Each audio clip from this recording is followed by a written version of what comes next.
Broadcasting from the business capital of the world, this is the Podcast Business News Network.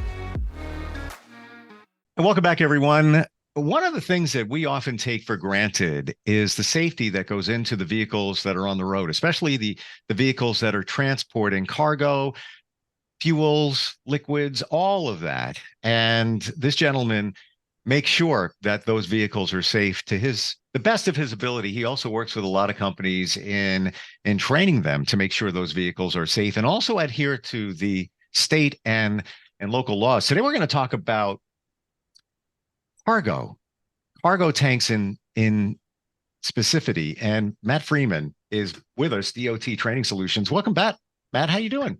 Hey, thanks. Glad to be back and looking forward to talking about some hazmat and cargo tanks and all the fun stuff we're going to learn today. It's interesting that we talked a few weeks ago and you were in Mexico inspecting these cargo tanks that I assume we're going to be transporting fuel. And at that time, it's interesting how you go to another country to make sure they're okay before they actually get here. Yeah, that's one of the things, anything comes into the United States has to meet U.S. standards. And the inspections, the training, everything goes with it. That's how they're allowed. And that's how we can make sure that they're being safe when they come on our roads. So you have an amazing team. We're going to introduce one of the gentlemen on your team. That is Randy Decker, and he is essentially one of the instructors. We'll get into everything he does in a second. I just want to welcome him here. He's just sitting there. Randy, welcome. Thank you. Thank you, Steve. How you doing? Very well, very well. So, Randy, you have 30 years of experience working in the cargo tank industry, from inspections to all of that. Tell us about your history with cargo tanks. Well, I started in, about 89. So 35 years in the cargo tank industry, and working from hazmat waste all the way up to fuel and oils for a local company here in Oklahoma. That's and through some audits, I just decided that I needed to be over here helping and training other people that weren't quite familiar with the U.S. regulations. Wow. So now you travel around the country and you train DOT Training Solution customers how to do this, how to inspect? We teach them the regulations for their cargo tanks. There's several different hazmat cargo tanks out there. And, you go from high pressure to low pressure. So your propane, LPG, and everything down to fuels. And so we teach them the regulations pertaining to that particular cargo tank. And then we go out in the shop and do a hands-on testing, inspection, kind of look at things. It's really, I kind of sit back and have them go through the process and ask, like I was an auditor, ask them questions as they're going through the test. What should this be? What are you looking for? Because if the case that they have an audit, that's what the auditor does. He just sits back and lets you do what you do and ask the questions. And if you can't answer them, you're in trouble. Wow. So it's like that in many industries. For example, in broadcast, I know the Federal Communications Commission can randomly inspect a broadcast facility. Very rare that they do it nowadays. Just staffing is a challenge. But to your point, if they show up and do an inspection and they ask those questions and you don't have the answer, violation. Check. Exactly. Yeah. Even right down to where is your public file located? Because the public should have access to their federally licensed broadcast facility, should have access to the public files. If you don't know, it's in the file cabinet in the storeroom, another violation.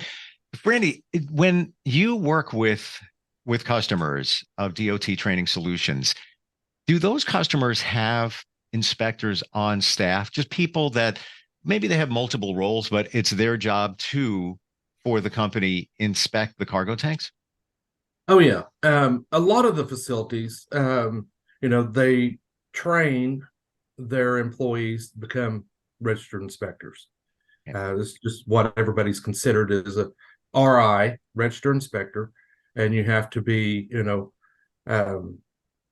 in with and documented through DOT and everything.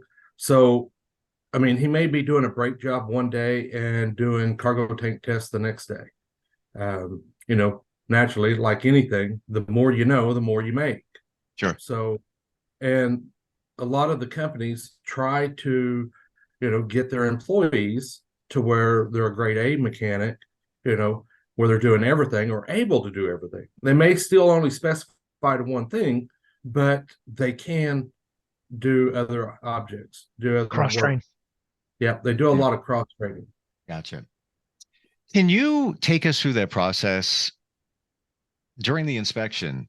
For the rest of us, we really don't know what's involved, but kind of walk us, some of the, call it the basics, these things that needed to be looked at, welds, things like that. Well, basics. How much time do we have? Well, that illustrates a great point why companies need to be completely up to speed on all of this. Yeah, just hit us a couple of points of inspection. We start off with what they call the external. You have basically 1 year test and 5 year test. Okay, tests that you have to do every year, and you have tests that you have to do every 5 years. Now there's other specifics, but those are the main. And the 1 year test includes an external inspection, and they have to do what they call a leakage test. And if you're hauling fuel, you have to do an EPA Method 27 test, which is testing for vapors, basically escaping into the atmosphere. So, that's on your fuel haulers. And also in the federal highway inspection, they have to do that every year. So on the external, is which they typically do first. They go around, they check the what they call the nameplate, specification plate, make sure everything on it is correct and according to regulations, because there's about 20 items that have to be on that specification plate. And, so we have to compare all that. One of the things on the specification plates, what they call the maximum allowable working pressure. Okay.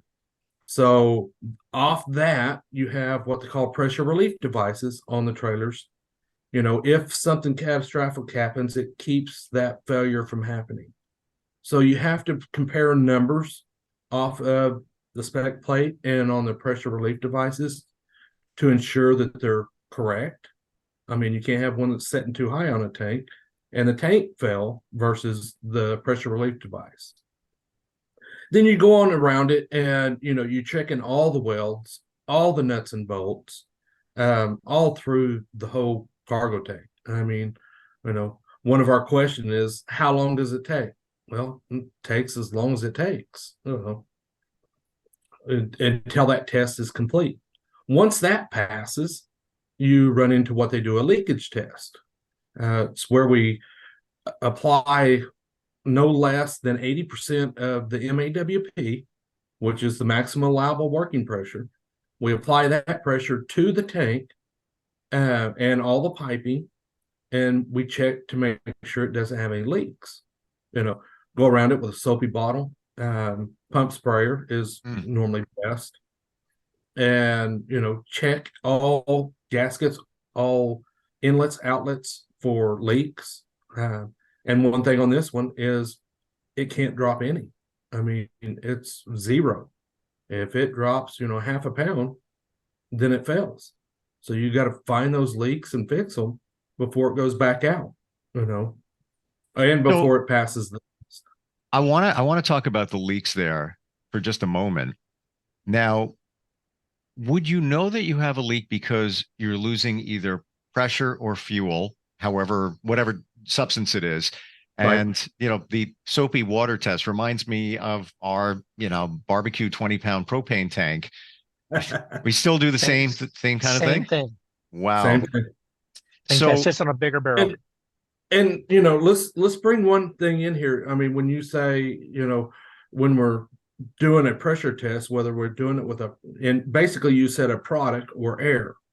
The one thing that we have to think about during this process, these trailers have to be cleaned and purged of all products that are in them. They have to be safe.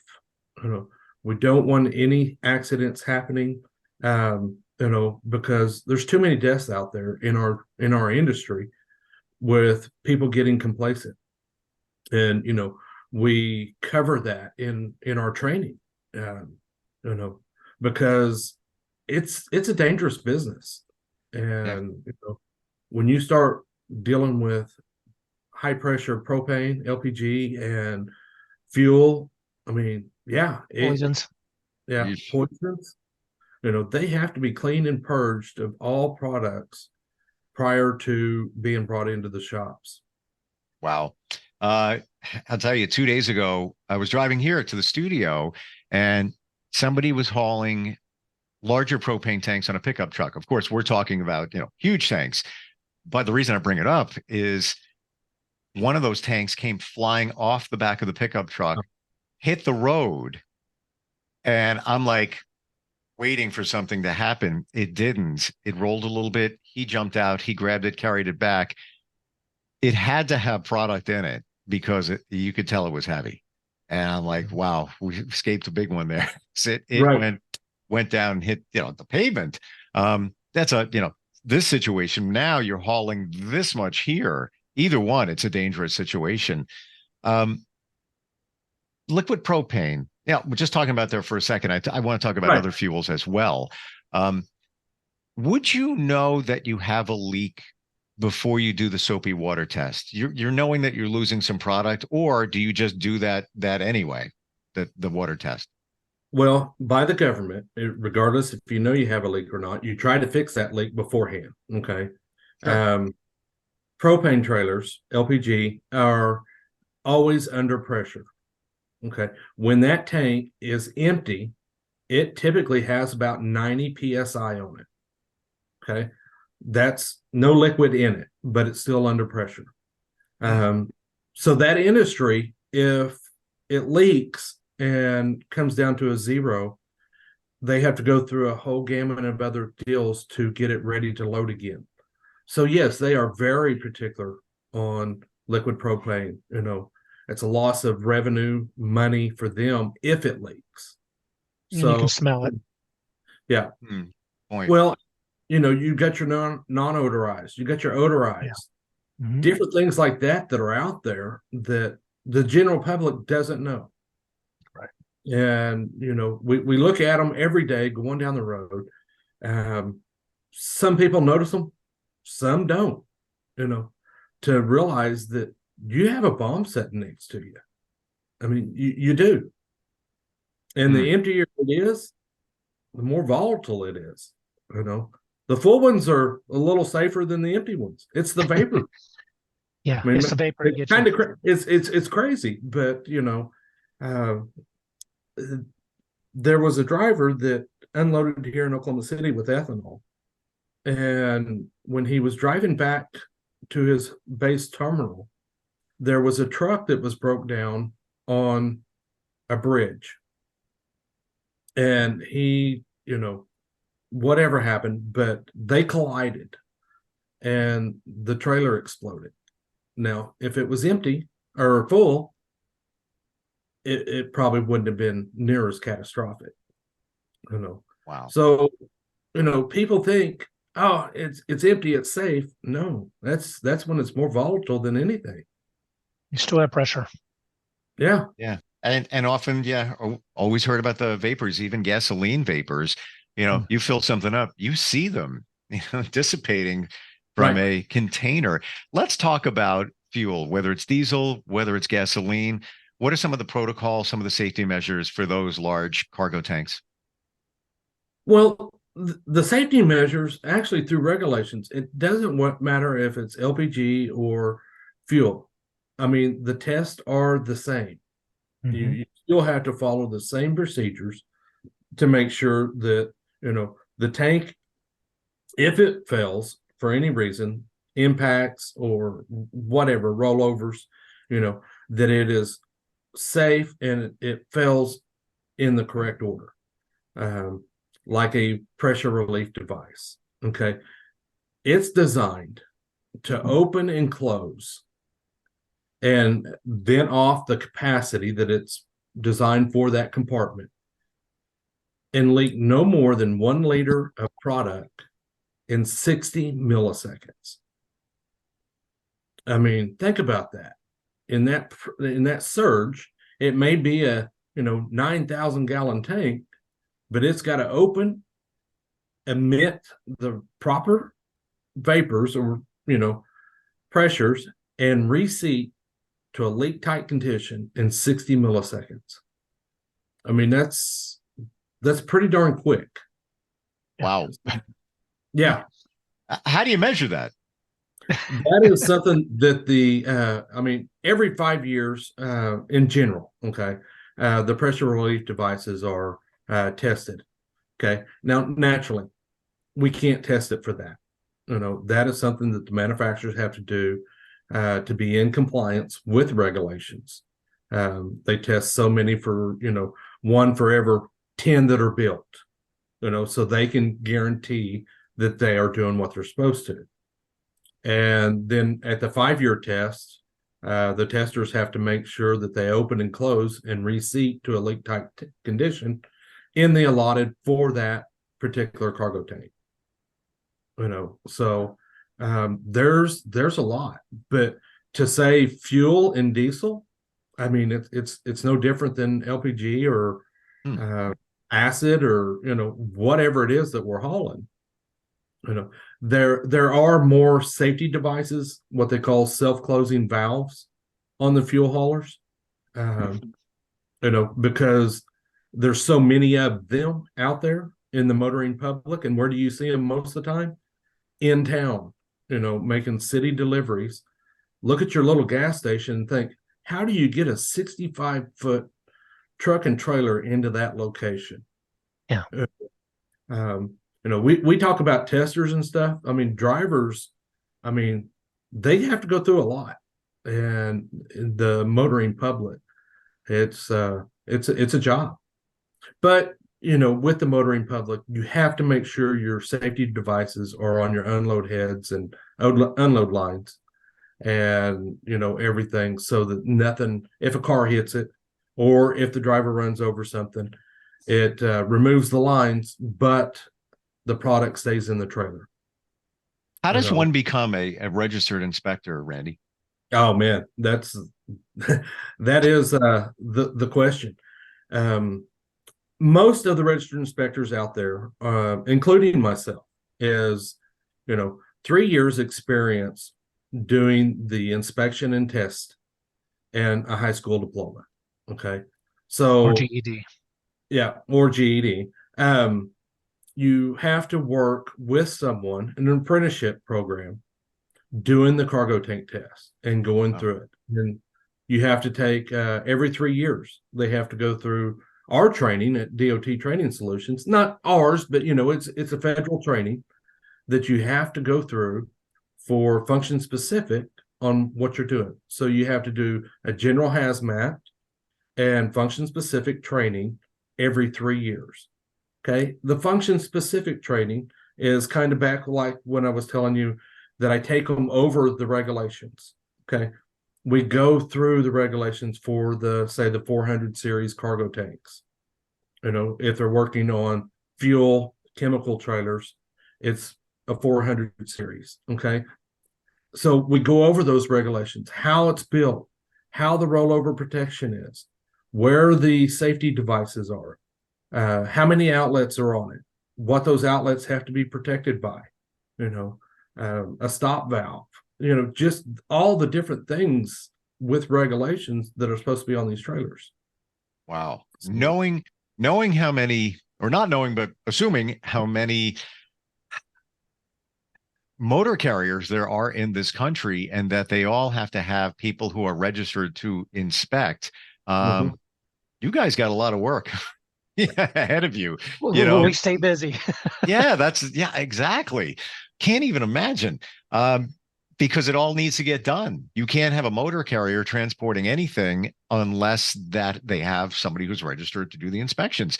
Out of curiosity, What's the lifespan of these tanks, Randy? Well, that is how well do you take care of it is one thing. LPG trailers. There's some out there that are, I hate to say it, but 50 models, 1960. I mean, you got to remember, these tanks don't corrode in general because they're made of carbon steel. They're about a half-inch thick. The corrosion allowance on them isn't very much. So they last forever. Wow. So, people will, with the older tanks like that, they update them to the newer suspension. They may have to stretch the suspension out a little bit for bridge laws and all of that. And with all that, you have to have different, special, what we call stamps, in order to weld or work on these, stretching, rebarreling, so that's a whole nother, conversation. Yeah. We take it for But, granted. Yeah. And just that we're, focusing on LPG at the moment, but your home barbecue tank of 20 pounds, that has a lifespan. I forget what it is, what the regulations are now, but there have been times where I've gone to refill it and they're like, yep, sorry, can't do that for you. I'm like, what? Yeah. Because there's a date on, the neck of it. And I maybe it's 8 years. I forget. I'm not really sure. Maybe it's changed as well, but we take it for granted, it's that thick as opposed to that thick and different type of material. Before we close here, Matt, how did somebody contact you just to even learn more? Somebody's listening, maybe they know somebody connected to a motor carrier and wants to do the job right here. How do they do that? Hey, thanks, Steve. They can reach me at, one thing, go to our website at dottrainingsolutions.com. We're always available through there. Also, you can reach me at Matt at dottrainingsolutions.com.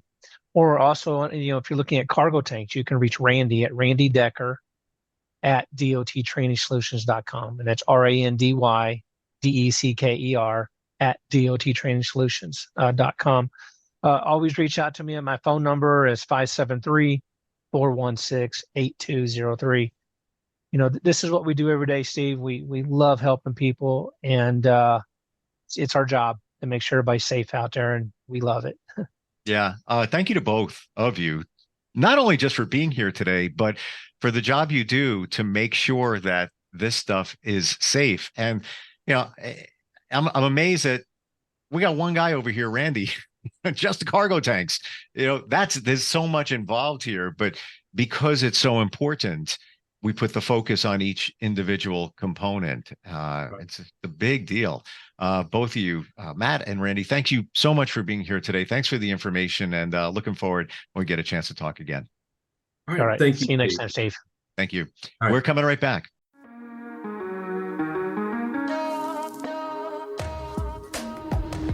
Broadcasting from the business capital of the world, this is the Podcast Business News Network.